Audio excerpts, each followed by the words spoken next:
Right. ఇక్కడ ఒక question అడుగుతాను. ఆ వ్యక్తి రెండు మీలాగే ఇటు పాలిటిక్స్కి అటు ఇండస్ట్రీకి సంబంధించిన వ్యక్తి బాలకృష్ణ గారు. రీసెంట్గా నేను ఒక వీడియో చూశాను. అమ్మాయిని స్టేజ్ పైన ఒక హీరోయిన్ని ఇట్లా తోసేయడం చాలా నేషనల్ మీడియా కూడా బాగా వైరల్ అయిపోయింది. అది అసలు ఎమ్మెల్యే స్థాయి వ్యక్తి హీరో ఇలా చేస్తారా? దాన్ని పైపెచ్చు పక్కనున్న డైరెక్టర్ సంథింగ్ మూవీ టీమ్ అసలు అతను తాగలేదు, కింద బాటిల్లో మిక్స్ చేసేసి వీడియో పెట్టారు. అక్కడ కింద బాటిల్లో వైన్ లేదు. Sorry, I don't know about this. కొంచెం క్లియర్గా చెప్పారు. హీరో బాలకృష్ణ అసలు చూడలేదు. యా, కింద వాటర్ బాటిల్ ఉంది, పక్కనే ఇంకో బాటిల్లో వైన్ కూడా ఉంది. అది వైన్ అని పార్టీ వాళ్ళు అంటున్నారు. అది కాదు, ఎవరో గ్రాఫిక్స్లో అట్లా కలిపేసి పెట్టేశారు అని చెప్పి బాలకృష్ణ గారు తాగిన తర్వాతే అమ్మాయితో అలా స్టేజ్ పైన మిస్బిహేవ్ చేశారు అనేది ఈ పార్టీ వాళ్ళు చెప్తున్నాం. బాలకృష్ణ గారు వైన్ తాగిన తర్వాత యా, ఆయన అసలు వైన్ తాగరంట కదా. అవునా? ఇది ఇంకా చాలా సార్లు చెప్తారు కదా, ఆయన బ్రాండ్ అది సెపరేట్గా ఉంటుంది కదా, తప్ప నేనేం తాగనని ఆయనే చాలా సార్లు చెప్తారు కదా. ఓకే, అంటే ఆయన అబద్ధం చెప్పారా? అదే నాకు అర్థం కాదు. మీకు క్లారిటీ కోసం మిమ్మల్ని అడిగారు. అసలు బేసిక్గా నాకు ఈ టాపిక్ తెలీదు. ఫస్ట్ ఆఫ్ ఆల్ చూడలేదు నేను. ఓకే, సో ఇప్పుడు ఆయన తాగారని చెప్పి తాగి స్టేజ్ పైన అమ్మాయితో అలా మిస్బిహేవ్ చేశారు, నెట్టేశారు, తోసేశారు, చేయి పట్టుకొని లాగారు అనేది సోషల్ మీడియాలో ఈ పార్టీ తరపున బాగా ట్రోల్ అవుతుంది. నేషనల్ మీడియా కూడా అటెన్షన్ గ్రాప్ చేసింది. ఆ వీడియో ఎందుకంటే నిజంగానే నెట్టేసినట్టే ఉంది అనేది ఫీలింగ్ మీద. I show you. యాక్చువల్గా చాలా వైరల్ అయింది అది. నేను చెప్పాను కదా, అసలు ఈ సోషల్ మీడియా నేను ఫోన్లో పక్కన పెట్టే శుభ్రంగా పుస్తకాలు చదువుకుంటున్నాను. నేను బిఫోర్ ఎలక్షనే మీ ఇంటర్వ్యూ కోసం ట్రై చేశాను. ఎట్ లాస్ట్ ఇప్పుడు ఆఫ్టర్ పోలింగ్ అంటే రిజల్ట్కి ఇంకొన్ని రోజుల ముందు మనం మాట్లాడుతున్నాం. What is your assumption Shyamala గారు? ఏపీలో ఏ పార్టీ అధికారంలోకి వస్తుంది అనుకుంటున్నారు? అఫ్కోర్స్ మీరు గ్రౌండ్లో తిరిగారు, ఆ పార్టీకి సపోర్ట్ చేశారు, బట్ అటు సైడ్ నుంచి ఆ మూడు పార్టీలు చాలా స్ట్రాంగ్గా ఉన్నాయి, వాళ్ళే అధికారంలోకి వస్తున్నారు అని చెప్పి కొన్ని కోట్లలో బెట్టింగ్ జరుగుతున్న ప్రస్తుత సందర్భంలో నేను ఈ క్వశ్చన్ అడుగుతున్నా మిమ్మల్ని. నా అంచనా అయినా ఏపీ ప్రజల అంచనా అయినా నేను ఒకటే చెప్తా, జూన్ 9వ తారీఖున జగనన్న ప్రమాణ స్వీకారం. తప్పకుండా రావాలి మీరు కూడా. నేనా? నన్ను అంతే, అందరం కలిసి వెళ్దాం. బట్ ఇది ఓవర్ కాన్ఫిడెన్స్, గ్రౌండ్లో రియాలిటీ అలా లేదు అనే వారికి మీరు ఇచ్చే సమాధానం? జూన్ 9న శ్రీ జగన్మోహన్ రెడ్డి గారి ప్రమాణ స్వీకారం విశాఖపట్నంలో అంగరంగ వైభవంగా జరగబోతోంది. ఖచ్చితంగా ఓటేసి ఆశీర్వదించిన వాళ్ళందరూ కూడా రావాలి. ఇంత కాన్ఫిడెన్స్ ఏంటండి అసలు? ఇదివరకు చెప్పా, మళ్ళీ చెప్తున్నాను. నేను 3 పార్టీల జెండా పట్టుకోలేదండి. నేను పట్టుకున్న పార్టీ జెండా ఏంటి, అక్కడే నా కాన్ఫిడెన్స్ ఉంది, నా ధైర్యం. రైట్. సో శ్యామల గారిని ఇప్పటి వరకు ఒక ఆర్టిస్ట్గా, యాంకర్గా అండ్ ఇప్పుడు ఒక పార్టీకి సపోర్టివ్ క్యారెక్టర్ రోల్ మేము చూస్తూ ఉన్నాం. బట్ శ్యామల గారికి పర్సనల్గా ఈ 3 థింగ్స్లో బాగా సాటిస్ఫాక్షన్గా అనిపించింది, నచ్చింది, ఇందులో ఉంటే కంఫర్ట్గా ఉన్నాను అని అనుకున్న ఫీల్డ్ ఏంటి? నచ్చిన చోట కంఫర్ట్ ఉండదు, కంఫర్ట్ ఉన్న ప్రతిదీ నచ్చాలని లేదు. చాలా తెలివిగా చెప్పేశారు ఆన్సర్. అసలు ఎక్కడ దొరకట్లేదు నాకు. అలా కాదు, నిజమే కదా. ఇప్పుడు ఎస్, డెఫినెట్గా ఒక ఆర్టిస్ట్గా, ఒక యాంకర్గా ఇట్స్ మై డ్రీమ్. కొన్ని ఇయర్స్గా నేను ఇందులో ఉన్నాను, ఐఎమ్ డూయింగ్, ఇంకా మీదట కూడా ఉంటాను, చేస్తాను. Yes course. కానీ ఒక ప్రజల కోసం ఒక మంచి చేసేటువంటి ఒక వ్యక్తితో కలిసి నడిచేటప్పుడు ఉండేటువంటి ఆనందం అది వేరే. మీ కళ్ళలో కనిపిస్తుంది. అంటే 2019 కంటే బిఫోరే మీరు అంటే జగన్ గారిని అలా చూస్తూ ట్రావెల్ అయ్యారా ఏంటి దగ్గర నుంచి ఇంత కలిసి? నేను ఎప్పటి నుంచో నేను ఆయన్ని ఫాలో అవుతూనే ఉన్నాను చాలా సంవత్సరాలుగా. సో 2019లో ఐ జాయిన్డ్ అఫీషియల్లీ, అండ్ ఇప్పుడు ఇంకొంచెం విగరస్గా నేను ప్రచారం చేస్తున్నాను తప్ప, అంటే ఆయన ఐడియాలజీ కానీ, చెప్పాను కదా, ఆయన మాటిస్తే నిలబడే విధానం కానీ నాకు ఇష్టం. ఓకే, ఇప్పుడు మీరు అంటున్నారు ఖచ్చితంగా ప్రమాణ స్వీకారం మీరు రావాలని నన్ను ఆహ్వానించారు. గెలిచిన తర్వాత జగన్ గారిని కలిస్తే మొదటగా ఆయనకి ఏం చెప్పాలని అనుకుంటున్నారు మీరు? కంగ్రాచులేషన్స్. అంతకంటే మనం ఏమీ చెప్పే అవసరం లేదు అసలు. Just congratulations, AP happy. AP happy బాగుంది ట్యాగ్ లైన్. శ్యామల గారు కొత్త టైటిల్ ఇచ్చేసారు, అంతే కదా. అంటే ఇప్పటివరకు సిద్ధం అన్నవాళ్ళు ఇకపై ఏపీ హ్యాపీ అన్నారు. ఇక ముందు కూడా సిద్ధం.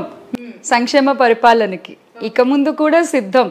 ఎవరన్నా అటు ఇటుగా మాట్లాడితే పనితో సమాధానం చెప్పడానికి ఇక ముందు కూడా సిద్ధం అన్న వెనకాల నడవడానికి. జనసేన పార్టీ ఎస్టాబ్లిష్ చేసిన తర్వాత ఆల్మోస్ట్ మెజారిటీ ఆఫ్ ద ఆర్టిస్టులు అవ్వచ్చు, యాంకర్స్ అవ్వచ్చు, లేదంటే హీరోస్ ఆల్మోస్ట్ పవన్ కళ్యాణ్ గారికి డైరెక్ట్లీ ఆర్ ఇండైరెక్ట్లీ సపోర్ట్ చేస్తూ ట్వీట్లు, షేర్లు, అనేక రకాల ఒక మోరల్ సపోర్ట్ కూడా ఇచ్చిన సందర్భం. మొన్న అది పూర్తి స్థాయిలో ప్రత్యక్షంగా మీలాగా గ్రౌండ్లోకి వచ్చి ఆ పార్టీ తరపున కూడా ప్రచారం చేశారు. చేస్తున్న వాళ్ళని ధీటుగా శ్యామల ఎలా ఎదుర్కోగలిగింది? ఆ స్థాయిలో వాళ్ళకి కౌంటర్స్ ఇస్తూ ఉన్నారు చాలామంది. గెటప్ శ్రీని కావచ్చు, ఆది లాంటి వాళ్ళు, ఆ పవన్ కళ్యాణ్ ఫ్యామిలీ మెంబర్స్ కూడా చాలామంది వచ్చారు కదా.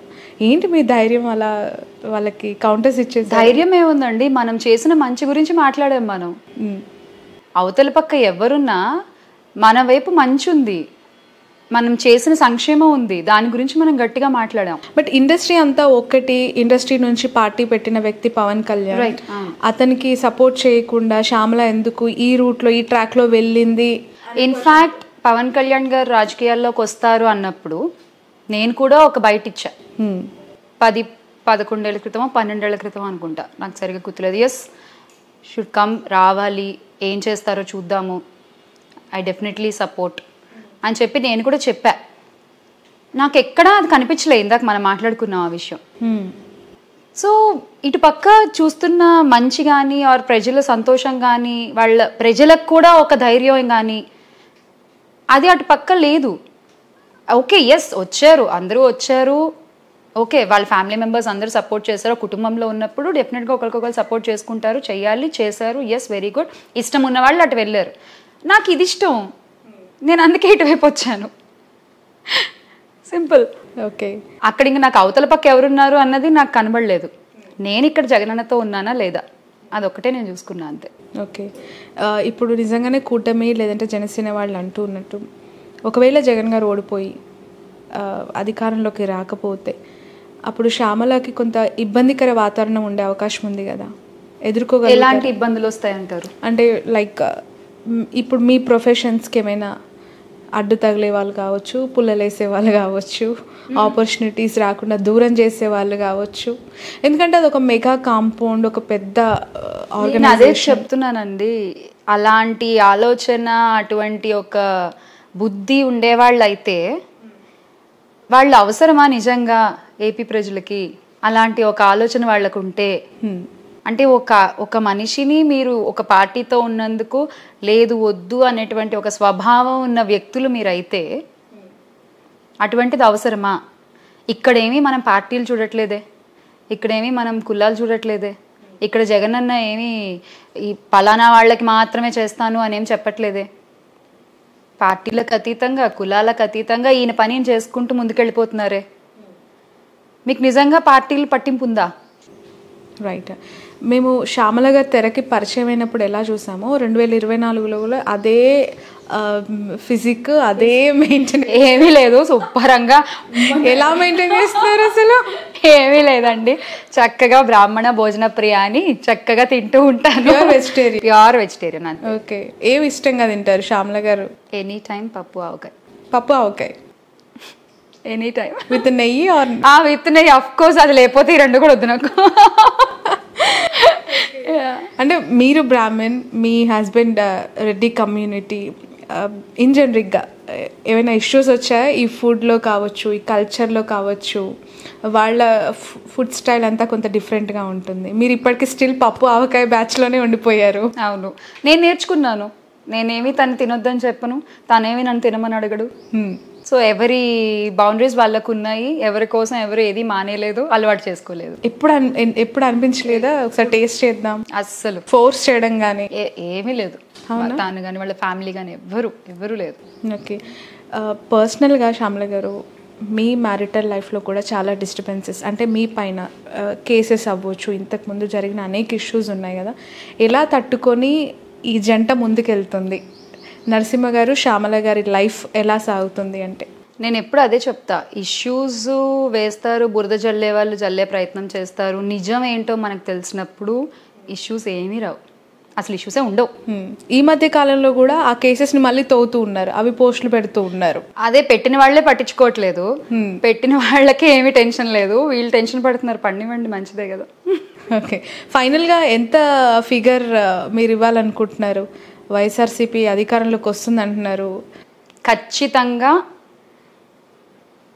3 డిజిట్ నెంబర్తో మనం గెలవబోతున్నాం. 3 డిజిట్. ఓకే, ఒక ఫిగర్ ఓపెన్గా చెప్. 3 డిజిట్ నెంబర్ అని చెప్తాను. యా, డెఫినెట్లీ అదైతే ఖచ్చితంగా అనిపిస్తుంది నాకు. అండ్ నాకేం శక్తులు లేవు, ఏం జరుగుతుందో నాకు చూసేంత జ్ఞానం లేదు, కానీ బట్ అనిపించింది మాత్రమే చెప్తా ఎప్పుడు. ఐఎమ్ ఫీలింగ్ ఇట్ ఎందుకో. Okay, right. సో 9వ తారీఖున ప్రమాణ స్వీకారానికి మాత్రం మీరు వెళ్తున్నారు? నేను వెళ్తాను అంతే. వెళ్ళాలని కోరుకుంటున్నాను. అండ్ ఖచ్చితంగా మీరు అనుకున్న ప్రభుత్వం, మీరు ఇష్టపడిన నాయకుడు ముఖ్యమంత్రిగా ఉండాలనుకుంటున్న లీడర్షిప్ నేను అనుకుంటున్నది కాదు, ఆంధ్ర ప్రజలందరూ అనుకుంటున్నది. చూద్దాం, రిజల్ట్ కొన్ని రోజులే ఉంది. Wish you all the best Shyamala గారు. ఎప్పుడు అదే చిరునవ్వుతో అలానే హ్యాపీగా ఉండాలి. Thank you. అండ్ ఎందుకంటే whether it's positive or negative, ఎన్ని ఇబ్బందులు వచ్చినా కూడా యాజ్ అ ఫీమేల్గా నిజంగా ఈ ప్రచారం చేసినందుకే మీరు ఈ స్థాయిలో ట్రోల్ అవుతూ ఉన్నారు. ప్రత్యక్ష రాజకీయాల్లో ఉంటూ ఎమ్మెల్యేగా పోటీ, ఎంపీగా పోటీ చేస్తున్న వాళ్ళు ఇంకే స్థాయిలో ట్రోలింగ్ ఎదుర్కొంటుంటారు. అంతే కదా పాపం. అవును, అది ఎవరైనా కూడా. కరెక్ట్. సో వాళ్ళందరికీ మీలాంటి వాళ్ళ ఇన్స్పిరేషన్ అంట నేను. అవునా? ఎగ్జాక్ట్లీ. నాకైతే మామూలు కార్యకర్తలు ఇన్స్పిరేషన్. నేను వెళ్ళి చూసిన తర్వాత ఏం కష్టపడుతున్నారండి, అసలు మన కష్టం ఏముందండి దాంతో కంపేర్ చేస్తే. ప్రతి ఒక్కళ్ళు ఈరోజు జగనన్న గెలుపులో ఇంత సాయం చేసిన ప్రతి ఒక్కళ్ళకి కూడా ఖచ్చితంగా ఈ సందర్భంగా నేను thank you so much. So నిజంగానే చాలా సందర్భాల్లో జగన్ గారు అంటారు, కార్యకర్తలే నా బలం, వాళ్ళు స్టార్ క్యాంపెయినర్స్. ఎస్. చూసారు అయితే మీరు ప్రత్యక్షంగా వాళ్ళ వర్క్ని? Yeah. Okay, right. Thank you so much అండి. Wish you all the best, wish you all success. So Shyamala చాలా కాన్ఫిడెంట్గా ఉన్నారు, చాలా కాన్ఫిడెంట్. ఎందుకంటే తన నవ్వు, తన కళ్ళు చెప్తూ ఉన్నాయి ఒక మంచి పరిపాలనకి, ఒక మంచి నాయకుడికి అనువైన సందర్భం ఈ రిజల్ట్ ఉండబోతోంది. ప్రమాణ స్వీకారం కూడా 9వ తారీఖున వైజాగ్లో ఉంటుంది. నేను వెళ్తున్నాను అని కూడా తను కాన్ఫిడెంట్గా చెప్తున్నారు. Let's wait and see. ఇంకా ఎన్నో రోజులు లేదు, ఎన్నో గంటలు కూడా లేదు. సో ఎవరిని ఆంధ్ర రాష్ట్ర ప్రజలు ఎన్నుకోబోతున్నారు, ఎవరికి మ్యాండేట్ ఇవ్వబోతున్నారు? శ్యామల గారు అయితే 3 డిజిట్స్ ఇచ్చేశారు. సో అది ఖచ్చితంగా అనుకుంటున్నా నేను, నాకు అనిపిస్తుంది. So let's wait and see. That's all for now.